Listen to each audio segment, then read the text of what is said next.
I'm Mary Ressler, and I'm the Components Manager for IFMA. I want to thank you all for joining us for this webinar today. Everyone is placed on mute, and the webinar is being recorded. So if you have any questions, you can type them into the chat box. And today's webinar is brought to us by the Facility Managers Consultants Council. And today we have John Reimer. Do you want to advance the slide, John? This is just a little bit about the vision statement of IFMA and FMCC and how the council can assist with you.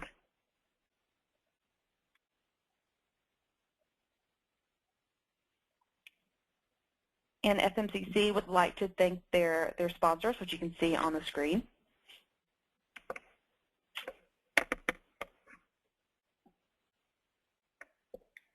And today's presentation will be moderated by myself, and it is the Emergency Response Management, a fundamental building block of the facility program.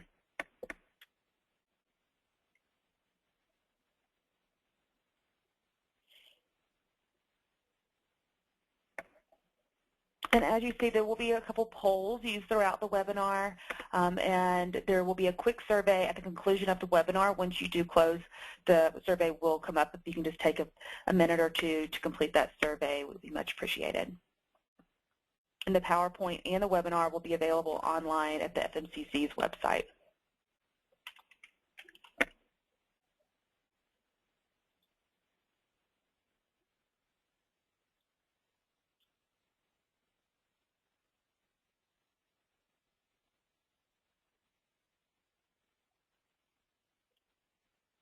And a little bit about John Reimer. He is the president of the FM360 Consulting.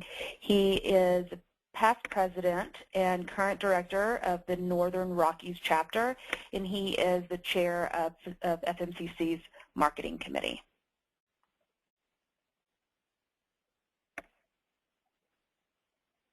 All right, you ready to turn it over to me, Mary? Yes, sir. It's all of you. Thank you very much. Well, again, greetings to everybody. Thank you for joining us for today's webinar. One of the things that I wanted to address, I'm not going to definitely go through the bio, and I appreciate Mary doing that. But today I'll be speaking from my background, dealing with critical environments a lot, both in the manufacturing environment, like semiconductor, also in data centers and call centers, but then leaning a lot on my experience that I had in managing the emergency response management program for a large software company based in Redmond, Washington. So I'll let you guess who that is. But that's really where I'm leaning a lot on that experience.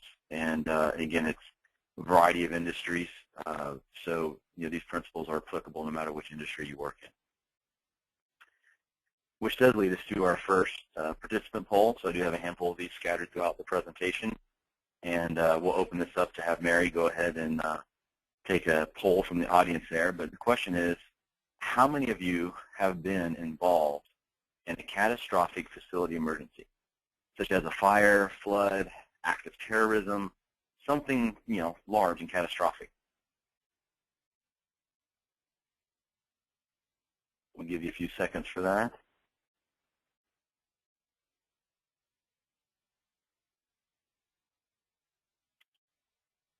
What are we seeing there, Mary? We have, let me go ahead and, I think a few more people are taking the poll. Sounds good.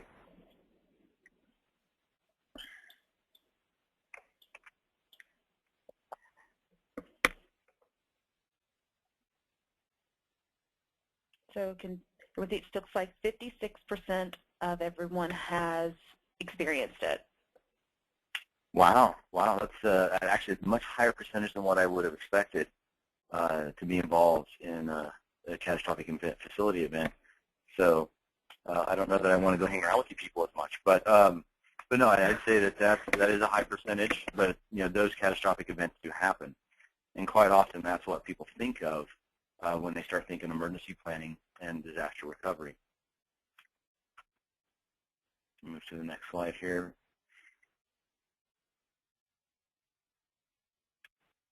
There we go. So with that, I wanted to define what is an emergency. And again, many folks think of the explosion that they had at that fertilizer plant in West Texas in April of 2013. I mean, those of you that, especially stateside, that recall that, it pretty much decimated an entire town. One a little bit closer to home to me, I live in the state of Idaho. This was in a gas line rupture in Lewiston, Idaho, back in November of 2012. And that was right downtown. And thankfully nobody was hurt, but it did impact a number of the buildings around that space. This one is probably one of my favorite ones, if you can say that about an emergency. But there's some video on YouTube with respect to this one, and then also just some of the other pictures that go along. But basically, back in 2007, there was a boiler explosion in Paris, Tennessee, at a manufacturing plant. And the boiler was pretty much sitting where that gentleman is standing now, and it blew across the manufacturing floor. Thankfully, nobody was there, and nobody was injured. And then the actual back plate of that boiler ended, I think, about 100 yards away out past the parking lot in a ditch. So a pretty serious one. And then, of course, the last one here is good old Hurricane Sandy that hit us at the end of 2012. So again, that's generally what people think of when we think of an emergency. But here's our next participant poll. How many of you have been in a facility that has experienced a utility outage or a utility sag? So Mary, would you open that one up? I know that seems pretty benign, and I'm hoping that the percentage is considerably higher than the 56%.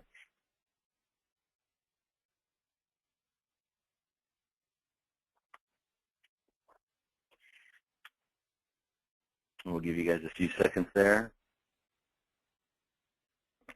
Okay, so 79% have Okay. experienced one. And the reason I use that one is because in my experience, that has been the most common. What I would even qualify as an emergency, or at least one of the things. And that's what leads me to the next point is, really, again, how do we define an emergency? And I would say something as simple as utility sag or an outage definitely would fall underneath that category, at least in how we would want to prepare for that from a facility management standpoint. Because when you look at it, the impact of, let's say in this example, utility sag or outage, would be that you could have possible system or equipment damage. When you think of a line loss where you've got a three-phase piece of equipment, that could actually damage your equipment. You have production loss, of course, even if it's just a small sag or outage where people lose their computers, have to reboot, whatever it is, that has time and money implications attached to it. Then, of course, there's the possible negative market image, especially if it's during some sort of campaign. You have clients visiting, or if you all remember the Super Bowl last year, right, where they had that outage for about 35 minutes.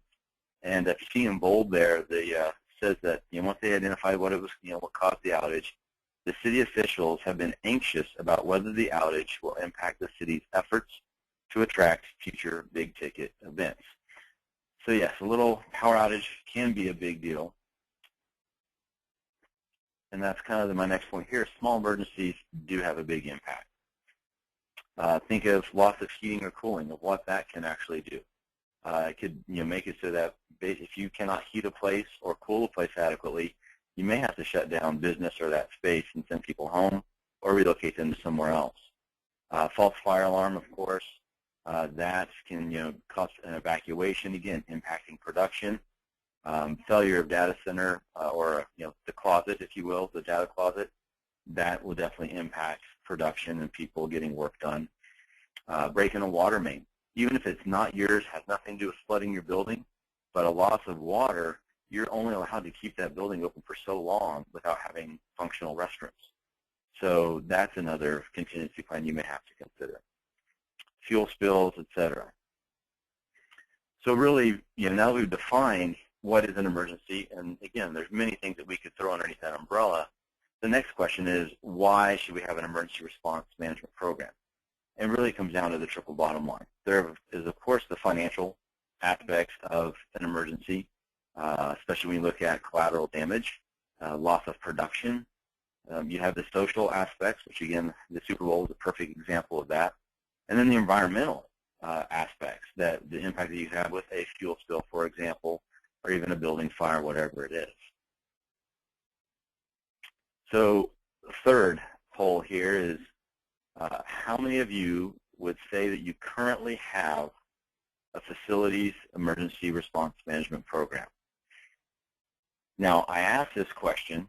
I'm going to give you all a few seconds to answer that before I start leading the witnesses here.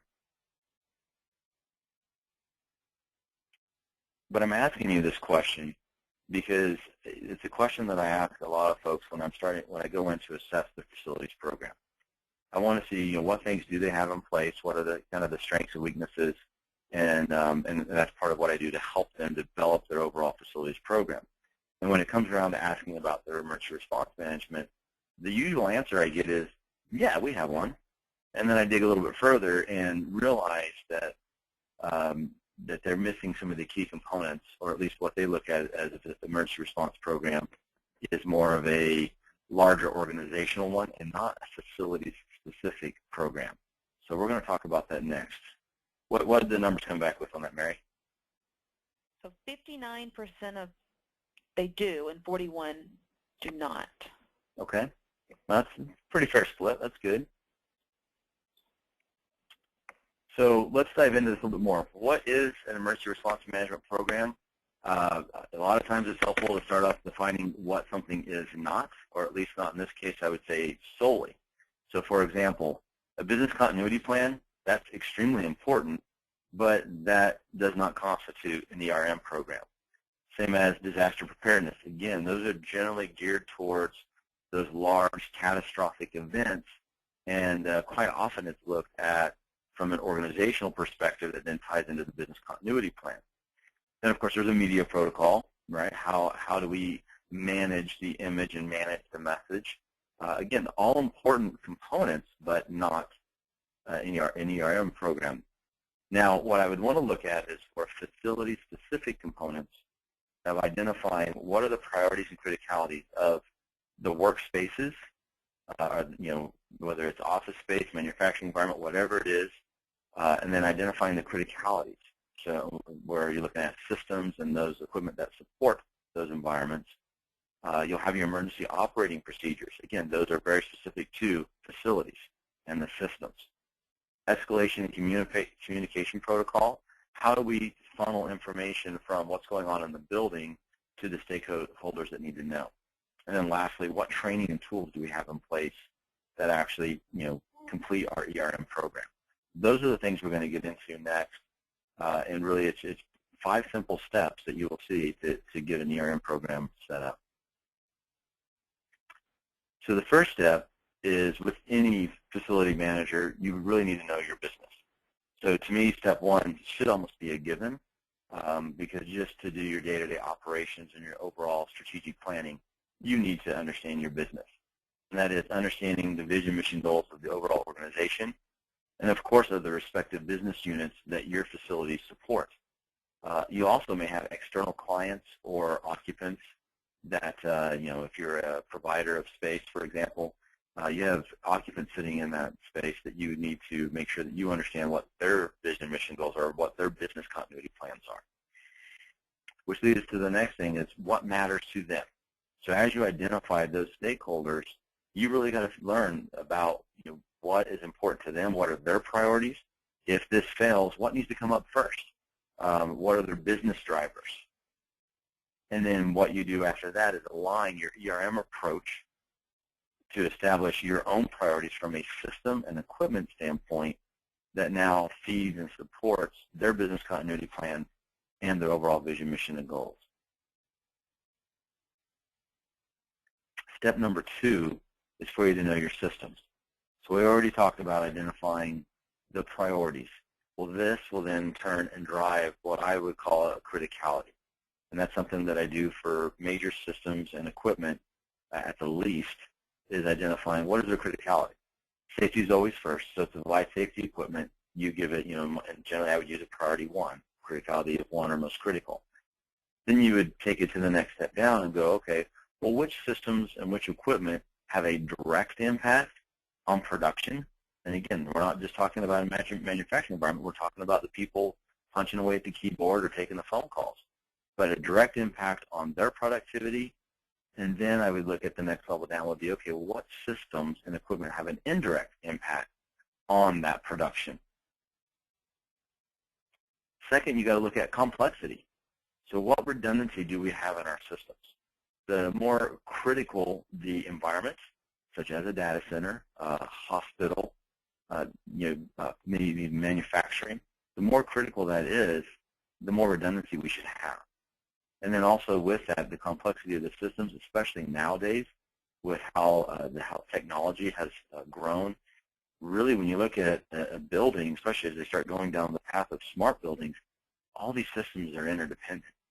So when one system fails or is struggling to do its job as it was designed, that will have an impact to some extent on the other systems. It's important for us to understand that as well. Second, or third here, I would say, is the current state and condition. So once we've identified what's important from the system standpoint, how are they related, really how are they being maintained? Are they end of life? If so, that's going to change my confidence level in them, and I might have to change my emergency operating procedures a little bit because I don't have as much faith in those end-of-life systems, for example. And then last, what would be their failure modes? So again, looking at the systems, how they tie into the overall facility and what they support, and then the equipment behind them, you go through the what-if scenarios. This is usually where I like to sit down and pull out electrical one-line diagrams, mechanical and plumbing, and depending on the system, possibly fire, life safety, and data, and look at their one-line diagrams and find where are the weaknesses, what are the, what would be like the Achilles heel. And then, of course, my next step is, now, if something fails with one of those, what do I do? And that's what leads us to step 3, is once we've identified those things and we've gone through our what-if scenarios, for an example, loss of utility power. That is the first one I will always start with within the organization, is let's make sure we understand in the event of a loss of utility power or a SAG that we have clear procedures in place, because that is going to be the most common event that we have happen. And that, of course, you don't just draw the line at, okay, power goes out, what do we do? Or if there's a SAG, what do we do? Well, if we go and check on these different equipment and systems, did they transfer to backup like they were supposed to? And then once power is restored to normal operations, did everything transfer back to normal operations as it was supposed to? And that would be another procedure, so that we would go and verify that everything did work as it was designed to do, and as we would expect. Now, in developing emergency operating procedures, this is kind of my, how I put it together. I make it a very simple checklist where I test it out by putting the checklist together and just hand it to somebody and go, could you follow this? Even if they have no familiarity with the systems, they could walk up to it and go, yeah, I can follow this. You identify who's authorized to do it. If there's any safety, is there a lockout, tagout needed, any PPE needed, what tools are needed if necessary, and then location and equipment. So basically, what is this procedure for? Generally, tools and PPE are pretty minimal when you're in an emergency situation because you're kind of being that first responder. But again, still things you need to consider. Steps, I make it step by step. I assume nothing, I skip nothing. And then with that, I also identify what the expected outcome would be. So for example, if I have in there, turn switch to manual, well, one of the expected outcomes would be an amber light illuminates, or maybe you have an audible alarm. I want to make sure that that's identified in the expected outcome, because if this person doing this procedure turns it to manual and they get this audible alarm, they might think they did something wrong and go back. Whereas, no, that is what you should expect. Do not be worried about that. Move on to the next step. Conversely, if you do not see that expected outcome as you are identifying, maybe there's something else going on here and you shouldn't proceed any further and you actually need to back out because there may be a safety issue or a larger issue hiding underneath the surface that we're unaware of. Now, my approach to this, to developing EOPs, is first, when you go into the situation, you assess the situation. Figure out what's going on. You use all your different senses. What are you hearing? What are you seeing? What are you smelling? Then you look at from the safety standpoint, are there any safety hazards that would prevent me or others from coming into here? Do I need to call 911 and escalate this? Those are the first few questions.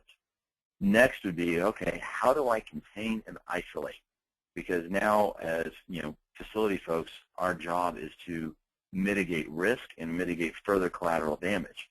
So we want to minimize that, and that's where we try to contain and isolate the situation. The next step would be to bypass or switch to the backup systems if they exist.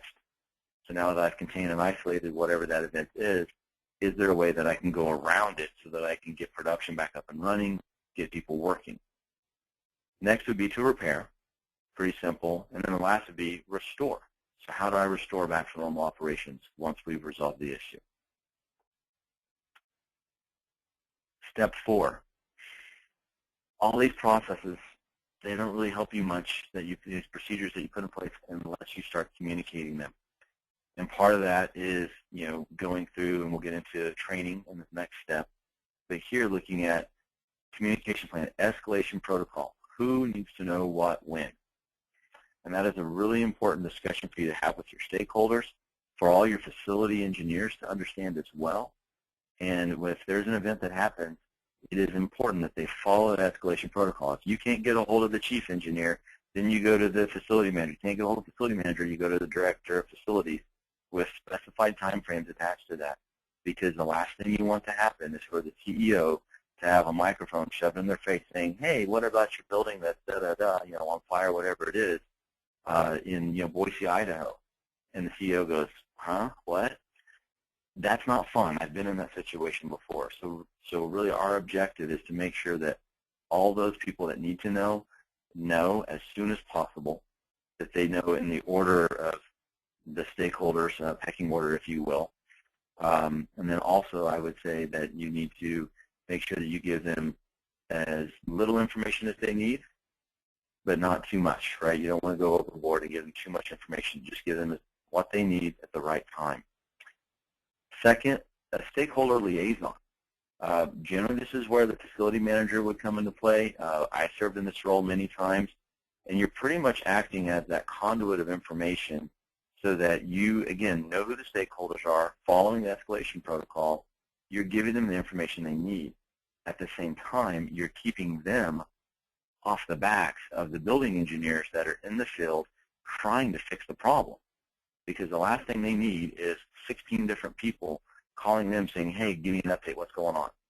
That is your job as that stakeholder liaison, and really being that one that is getting the information, funneling it up.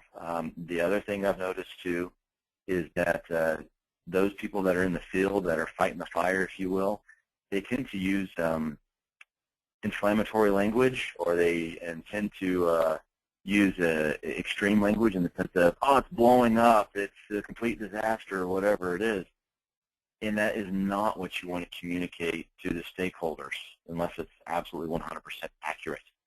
So that's also your job, is to tailor the message so that, again, you're not creating excessive worry when it's not necessary.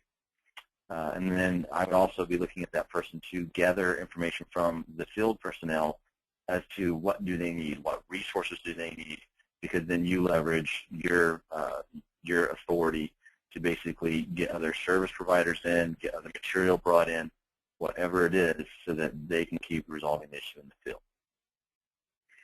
Next would be a call list, 24/7 numbers. And you need to have that for all your, again, your stakeholders, and also for all of your service providers, your vendors, especially those that are attached to those critical systems. So that's something that you need to go through and do when you look at the criticality of the systems and equipment is, okay, well, who maintains them? Where do we get our spares from? If it's fuel, I mean, how do we get our fuel delivered? Who do we contact? Those are the things that you should have, and I would update them regularly, at the minimum, probably once every 6 months. And for some of the contracted services, you may even want to have 2 vendors. For, if you have one vendor that says, I can't because we're stuck in a different part of the state, fighting whatever the battle is over here, it's always good to have a backup, especially for those critical systems. Procurement. you need to have a procurement plan in place. Inevitably, these things fail on Christmas Eve, 2 in the morning.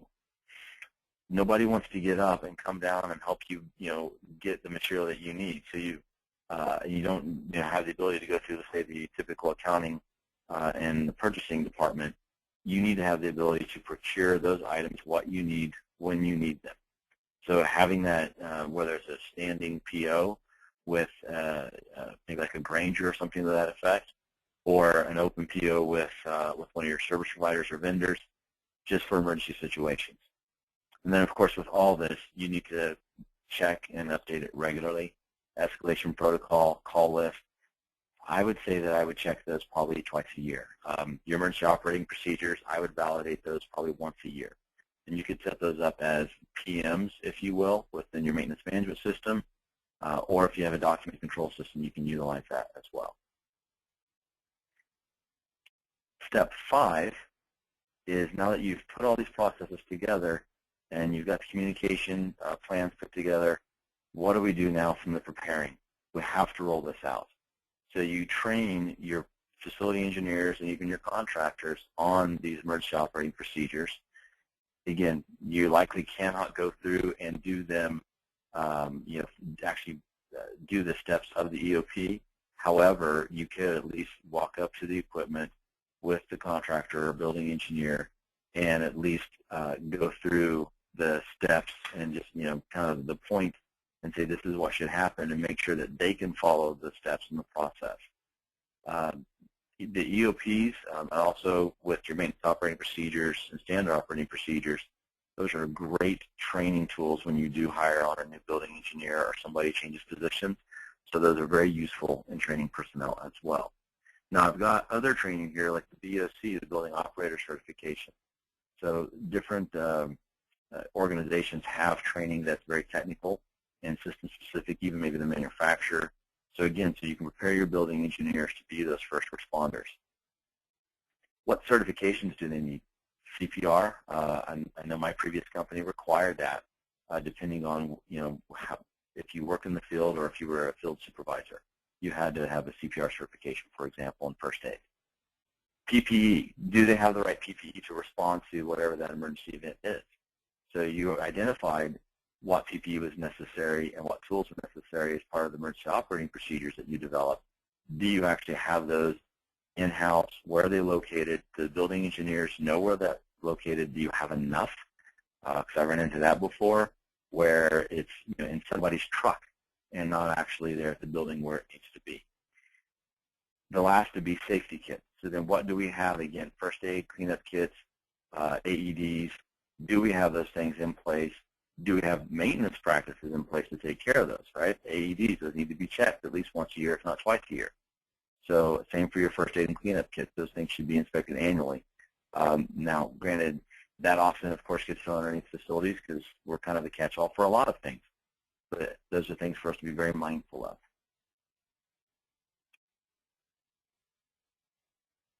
Next would be, do we have standby or what I call temporary units? I mean, a lot of times people are familiar with move-in cools.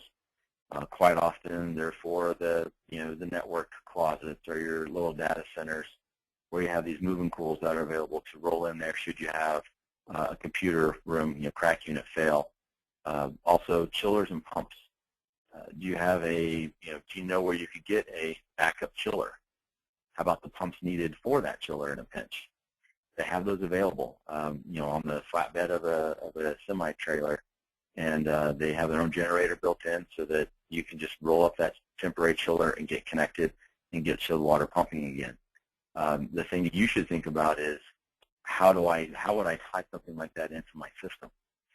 And then especially if you're doing a remodel project or it's new construction, great opportunity to put those type of things in place. Same for a generator. Do you have a backup generator? Do you have, if your generator, let's say, is being overhauled, and that's usually like an 8-hour job, it's an all-day thing, do you have a backup generator that comes in to be on standby? And then if so, how do you connect it in? Some of the emergency response companies have told me that basically those folks that have quick connects for generators or an ability even to connect in a temporary chiller, they take priority over others that do not have those type of things in place in the case of a large-scale event like an earthquake or something. So again, something for you to be mindful of and take advantage of those opportunities, and then also know how would I connect in and put that in your procedures and make sure your building engineers understand that too. Service providers, vendors, we've already talked about this to some extent. Who are the contractors, especially on your more critical systems that you have on standby? What arrangements, contractually you have with them? Do they have a response time? So if you have a UPS, for example, do you have a 2-hour, 4-hour response time for that vendor, that service provider to be on site to troubleshoot and make repairs? Those things, you should evaluate and talk with your contracts manager just to make sure that those certain things are in place. Same for disaster recovery and cleanup. Again, those type of organizations, you can be on their list where they know your buildings, they know your systems, they know your escalation protocol, they know what matters to you, and they've put some thought, and they even provide some feedback to you as to how to maybe prepare or maybe things you should consider in case of an event, because that's what they do. Our local chapter, Northern Rockies, works a lot with Belfour. They've been a great sponsor of our chapter, and every time I get stories when we have our meetings and our conferences from them as to all the events that they face, and they're like, just call us out. We'll put you on the list. It's free, and it gives us a chance to prepare for should you have an event, we can be there for you, and it's at no cost. It just gives you a little bit of extra peace of mind. So I would say reach out to folks like that to take advantage of it. Fuel delivery, we talked about that a little bit earlier as well. I always recommend having at least 2 different providers. How do you get a hold of them?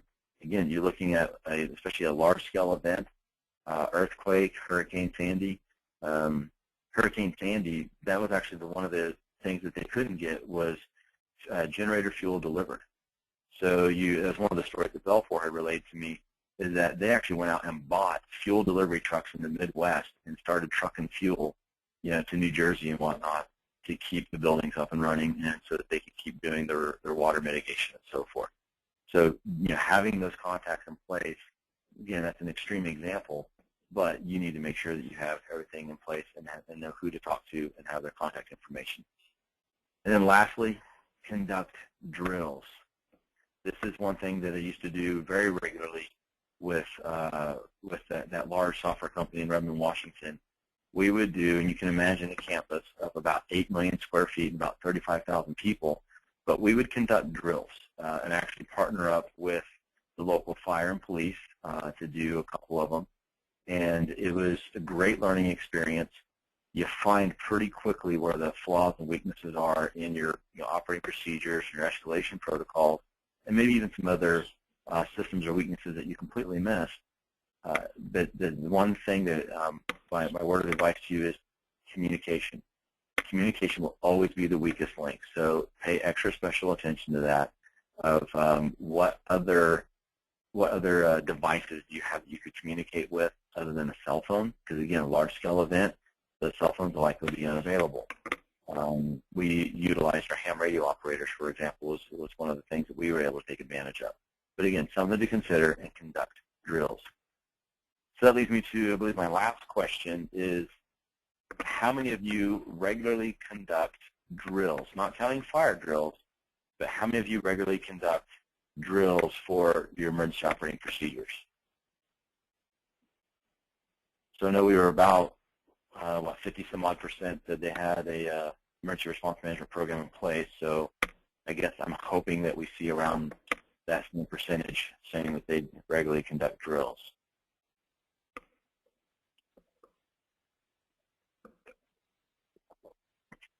So what are we seeing there, Mary? We have 33% do, Okay. and 67 do not. Okay, so about 2/3, or yeah, 2/3 roughly of those that had emergency response program do drills, and I would say that we generally try to do at least a major drill where we pulled in other parties like the police and fire and some of the other stakeholders, other business units. We would do that once a year generally, and that's also a really good opportunity as kind of the homework beforehand to go and, hey, are your business continuity plans still up to date? Are you know, what has changed? Are these still the key players? So that's a great opportunity to do that homework before you get into doing the drill. And then, of course, you do that drill. We would do smaller drills just for testing our own facilities department. That was generally done about quarterly. And we would throw different scenarios out each time just to test how we would respond to those. So I'd say you have 5 simple steps, and this last step is, you know, you would technically say is number 6, but really it's not a step because it's a circle. Once you get those things in place, like with anything with facilities, you're never really done. Once you have these in place, you validate them, you communicate them, you educate people, and then you update, and you do it all over again. So this is the cycle for really all of our facility programs, but especially your emergency response management program. So in summary, you know, why do we have an emergency response management program? It comes down to the triple bottom line. Especially, you know, nowadays, facility managers, we've definitely progressed, especially over the last decade or so. At least the viewpoint of us has progressed to where we were just the firefighters and the Mr. and Mrs. Fix-It, and that's what we try to do is get the systems running. But we're progressing now to where we're seeing the impact, especially when you look at, you know, how much legal fees are attached to things, insurance. So we are now looking at it as being risk mitigators. So that's one of our key hats that we need to put on. And then the third would be, how do we now, of course, tie into production? And that is something that we should always be doing as facility managers, is looking at not just our facilities department and, you know, how we could save money, which is always seems to be the focus, but really how can we be a value-added department that shows, you know, we have a direct impact on the bottom line, on the triple bottom line, and that includes production. And so we have to understand that and be able to communicate that value proposition. The 5 steps: know your business, know your systems, develop the procedures, get the communication protocols together, and communicate that out. And then step 5 is prepare: training, tools, etc. And then rinse and repeat. So that is all I have for this presentation. I'm open to questions at this juncture. Yes, sir. We do have a couple.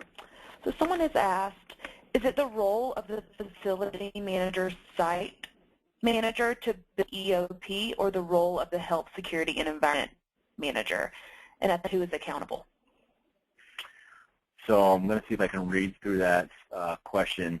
You're asking, is it the responsibility of the facility manager or for like the health, safety, security folks? And I would say that they're each going to have their own protocols. Quite often, security does get thrown underneath facilities, but where it is pulled out separately, security should have their own procedures and their own protocols. And facilities would, of course, have ours because we're the ones that are still managing and responsible for the equipment and the systems. Now, bringing security and facilities together so that we can make sure we're on the same page, that can be a challenge at times. But again, that's something that we need to do, is we have to understand what's important to them and how our facilities could either support them or also possibly be a risk, and that they would understand that and help us to mitigate that risk too. So does that help answer the question?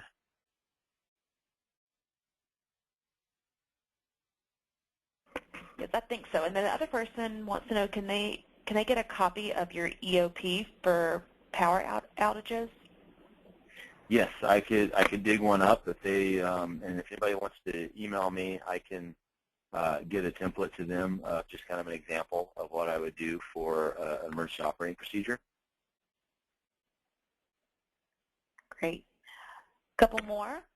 So in the case of a building evacuation, any thoughts on how to ensure that all the employees that were scheduled working inside have made it safely outside the building?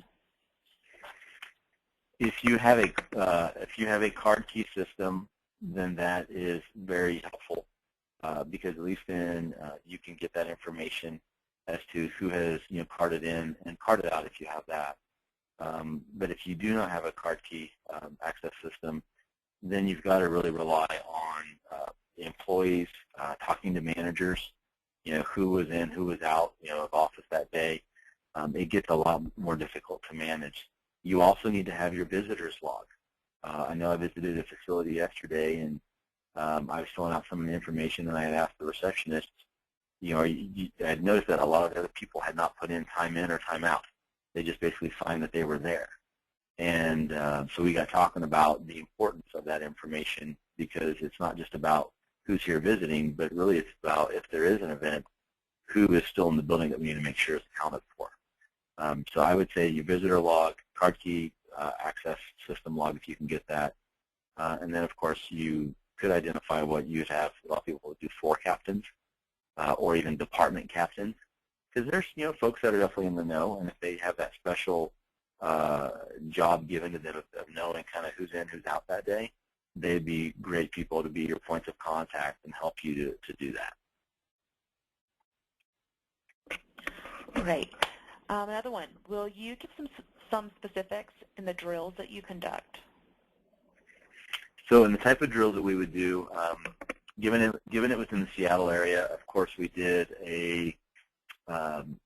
earthquake a couple of times, and this was back. Well, we did do a terrorist one. I think that the priority of that has probably definitely increased over the years since I did that. But we would even do simple ones of, if your chiller plant goes down, what do you do? And you figure and again, this is a large campus, so they would have a group of, let's say, 3 or 4 buildings on one central plant. So, we were able to at least isolate, but what do you do? How do you support that? Run through your procedures. What service providers do you need? Trying to think of what other type of scenarios we would throw at it. But it's pretty much, I would look at what are the catastrophic events that could happen around your area, right? If you're on the coast, hurricanes, storms. In Seattle, windstorms, so loss of utility outage was something that was pretty regular there. But having winter storm events, right, snow events, what do we do? What procedures do we have in place for that? But from the different drills that we would run, it would be kind of your basic, almost like what have we had in the past, and then maybe tie in something that was in the news that we haven't experienced yet, but others have, like a shooter on site.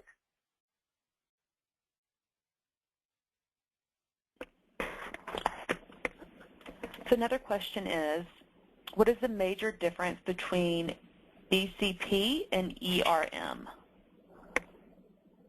So I'm assuming BCP is going to be Business Continuity Plan and then Emergency Response Management. What I would look at, and that's usually where, when I ask that question of folks, they usually nod saying, yes, we have one. I would look at a Business Continuity Plan as being very much directly tied to the business. So really looking at it from a production standpoint. If this building is, we can no longer occupy it because, what, a fire, loss of power, whatever it is, the business continuity plan would address, all right, what do we do? For example, folks I was talking with recently, their warehouse. If they had a large-scale event at a warehouse, what do? Do they transfer the orders to another warehouse? Do they move those people?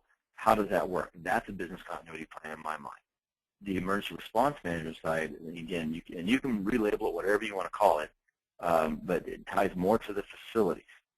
So our systems and our equipment that impact that business continuity plan. So how do we support that business continuity plan? That's where I'd want to take it to have a facility and system specific focus, because that is what we're responsible for, and that's what we have direct responsibility for. Does that help?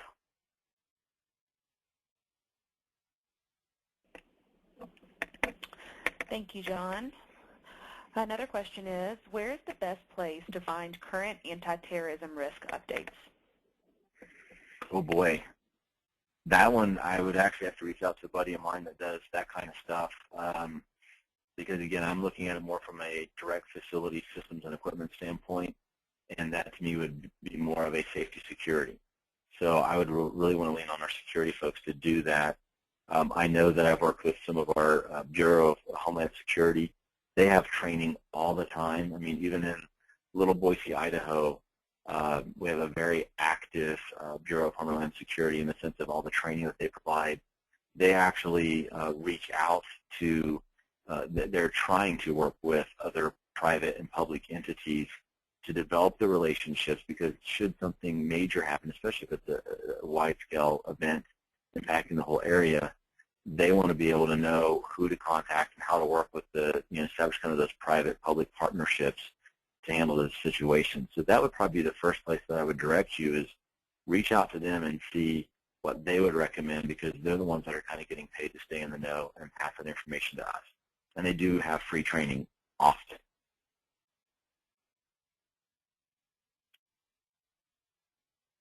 Another question, do you encourage tabletop exercises with your key staff? That's a great idea, absolutely. Especially when you've got some of your key staff that maybe they specialize in certain systems or certain areas. This is where I would throw out the what-if scenarios. And then that may drive you to either revising an existing EOP or procedures or writing additional ones. So that, I think that's a great idea to do that, and maybe you do that as part of a staff meeting, whether it's a monthly staff meeting of, all right, here's a new one for you. What if this happens? What do you do? It's a great training opportunity, and it stimulates a lot of good conversation. It's a great idea.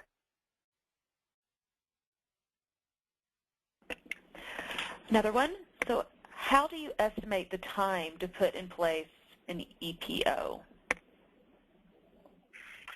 The time on like an EOP, I think the only reference that I made to with respect to time was actually on the escalation protocol.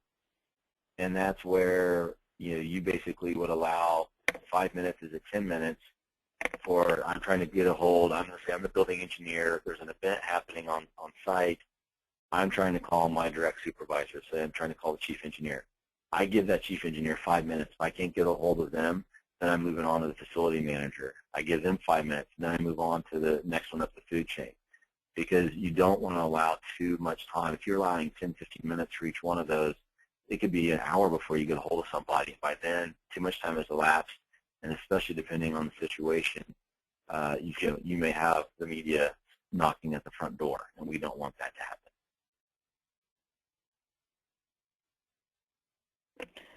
So then what do you recommend for a facilities EOC? Okay.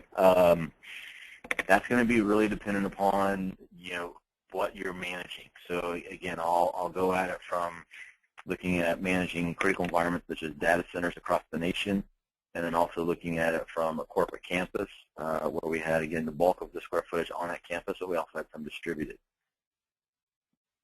We had multiple EOCs. We always had a primary. We had multiple EOCs with basically a mobile unit that was deployable, especially for the large campus. We would have a mobile unit that we could deploy right there at that particular group of buildings where the event was occurring, and that could tie back and feed back to the primary EOC. Within there, at the time, we had, of course, our walkie-talkie radios because we did not trust that if there was a large-scale event, again, looking at an earthquake, we know from experience that the cell phones didn't work. We know that the phone board, this is back before voice over IP, didn't work. It actually had one of them fry in one event just because there was too many people trying to call in. So we have to then turn and look at what are our alternatives. This is also where we had a satellite phone as a backup, which we would test periodically. And we would also have, again, I'm focusing on common communication. And then we also have our ham radio operators. And they're a quirky bunch, but gotta love them because, when you said we had one of our deployable unit had ham radio in it, the EOC had ham radio in it, and then of course you a lot of times have the capability to talk with the fire and police through those same ham radios.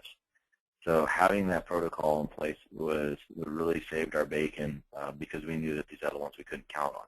And that would be part of our scenarios. Your cell phones don't work. Find something else. What is it? So that would be part of one of the drills. The other things that I have in place is again, if you're, for some reason, you don't, we rely a lot on electronics. So I'm a huge proponent for having your O&M manuals, your drawings, and all that electronically stored, attached to the equipment, like in your maintenance management system, for example, having them on your handheld. But if you can't get to them in an event because for some reason the electronics are down, your data center's crashed, whatever it is, you should have paper copies of those items there at the EOC as well, at least if it's one-line diagrams and your procedures. So I'd have paper copies and make sure that those are being maintained and updated too. So I would say between those and assign responsibility, who's doing what inside your EOC. You've got to have a clear, who's the point commander, right? Who is the person that's going to be manning the communications? Who's going to be taking the notes? Because that's something that you always want to do is collect, somebody has to take very detailed incident notes, noting the minutes, noting what happened, who did it, because then we look back on those as part of a post-mortem to make sure we learn from all of our, events and situations so that we can, try to avoid those again going forward. Great. We have one last question. Can we imagine to save money when dealing with the contract insurance? So I'm sorry, could you read that question again, Mary? So the question was, can we imagine to save money when dealing with the contract insurance? And if I'm reading that incorrectly, if you can just type the question back in. Yeah, so I'll try, and if they do retype again, let me know, but I'll try to answer that question. I'm thinking of like the examples of like the Belfour that I mentioned. Go ahead. He said when the EPO is done and in place. When the EOP is done and in place. So it's an EOP, emergency operating procedure. When it's the EPO would be, that EPO generally means emergency power off. So you don't want to confuse those two acronyms. But in facilities, we have a boatload of them, right? So, but on the EOP, what I would say is that, is it going to save you money? I would say what it's going to do by having those procedures in place, you will save money because you will be able to mitigate risk and minimize further damage and restore processes as soon as possible. And really, EOPs, that's how you save people's life. Mistakes happen. I mean, most failures, like 90+% of the failures, are human-induced. And anytime we had an event, that was what we would go, as part of our postmortem, we would look at, A, did we have a procedure in place? Did the person executing that procedure follow it? Usually, they didn't. And that was where the mistake happened, and that's what caused the event, because they didn't follow the procedure. And I would say in dealing with, and again, I think I'm tying back to the original question, is looking at one of those disaster recovery companies. Is there money attached to that? I would. It's of course these ones that I talked to said it's free for them to basically put have you put on their list, and for them to come out and do a site assessment for you, and even give you some tidbits of recommendations. That's free. I would say if you truly do have an event, where it's going to save you money is, like I said, on the minimizing the collateral damage. A good example is a local hotel here that basically has private residences up top, and it's a hotel the rest of the way down. There was an event, it was the Halloween before last, where a Halloween decoration caused one of the sprinkler heads to go off and started, saturating the building. Well, because the protocol was not established with the fire department, it took them a little while to get the chief on site and give his blessing to say, yes, you can shut down the fire suppression system. But by the time he did that, they realized, the building folks realized, they had no idea where that valve was. And then they had a guess of a few rooms it was in. Oh, and they didn't know where the key was to get into those rooms. So now you've got this one sprinkler head that had been running, I think it was almost 40 minutes before they could actually shut it off. And it did damage from the 16th floor all the way down to the basement. And a year and a half later, they're still doing recovery. And it's not fun to see you go and stay at a nice hotel to go take a vacation, and there's a disaster recovery trailer parked outside doing some sort of mitigation. So that usually doesn't give you the warm and fuzzies about your vacation stay. So again, that all could have been resolved. It would have a procedure in place, and they had people trained on it, and it could have having that relationship with the fire department. So simple little things can really bite you in the rear and cause a lot of damage and cost a lot of money.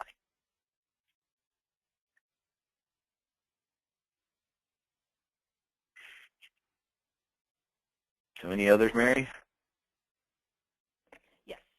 So how do you implement the ERM in the organization? The example is, how can you highlight its criticality to the senior management? Sure.